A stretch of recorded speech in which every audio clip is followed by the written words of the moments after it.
a organização dos livros chamados Evangelhos.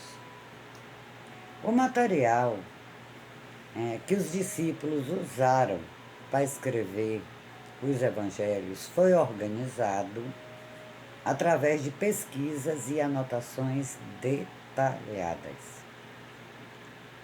Tal é o caso de Lucas, que não conheceu Jesus, mas, como ele mesmo disse, investigou detalhadamente os fatos relacionados à sua vida.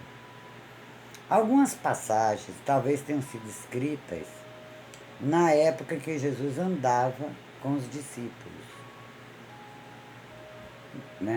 Mateus era coletor de impostos, devia saber escrever.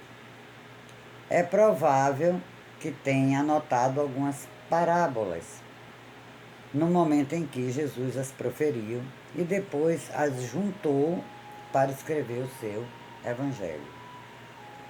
Mas creio que poucas passagens tenham sido escritas presencialmente. Por quê? Porque os discípulos não acreditavam que Jesus se separaria deles e discursava tanto sobre a vida interna que não imaginavam que ele morreria precocemente. Os evangelhos têm uma síntese, uma lógica, uma coerência que impressiona qualquer pesquisador. Qualquer pessoa deveria lê-los, mesmo que não tenha interesse pelo cristianismo. Até os cientistas deveriam lê-los, pois nós pesquisamos mais do que qualquer outro ser humano e temos a consciência de que somos meninos perturbados diante dos mistérios da existência.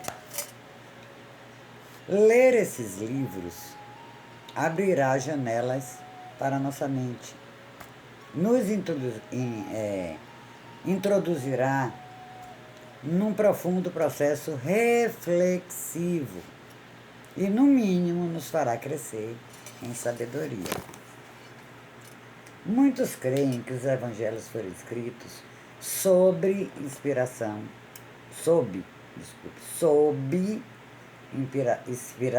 divina. A inspiração divina entra na esfera da fé, portanto, extrapola a investigação deste livro. Independentemente da inspiração divina, os escritores dos evangelhos usaram uma investigação detalhada para explorar seus textos. Por isso, não são cópias uns dos outros e se completam mutualmente. Alguns deles descrevem incompletamente algumas passagens. Outros detalham melhor certas situações. Esse fato fica particularmente evidente no julgamento de Jesus.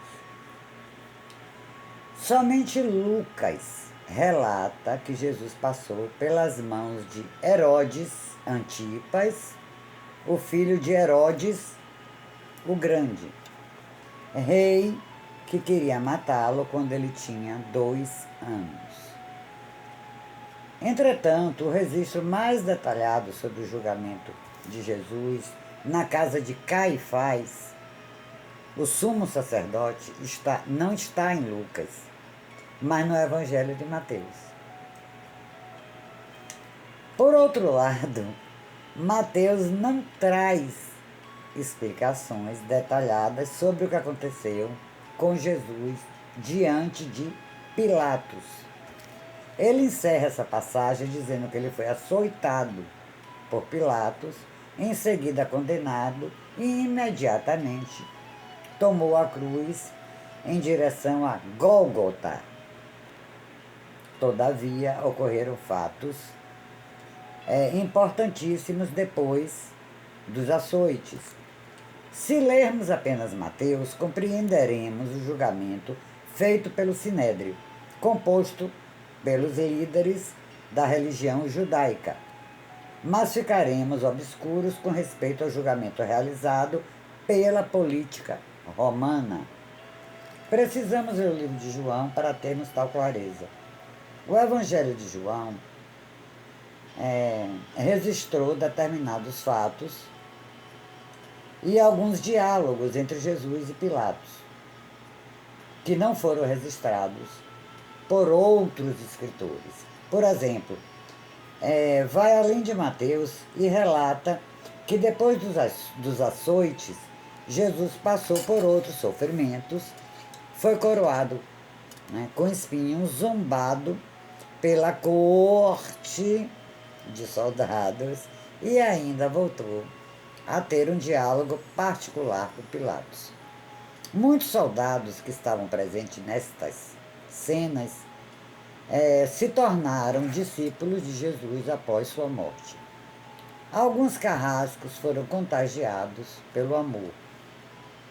Eles deram seus testemunhos aos escritores dos evangelhos sobre o drama que Jesus passou em seu julgamento e a violência com que foi tratado. Alguns fariseus que o amavam ocultamente também contribuíram para esses relatos. Fundamentados nestes relatos, estudaremos a partir de agora o mais misterioso e amável dos homens no momento em que sofre o mais violento e inumano julgamento. Dessa história, a dor vivida para reescrever alguns capítulos fundamentais da nossa própria história. Jesus foi julgado e torturado por 4 pessoas: Anás, Caifás, Pilatos e Herodes.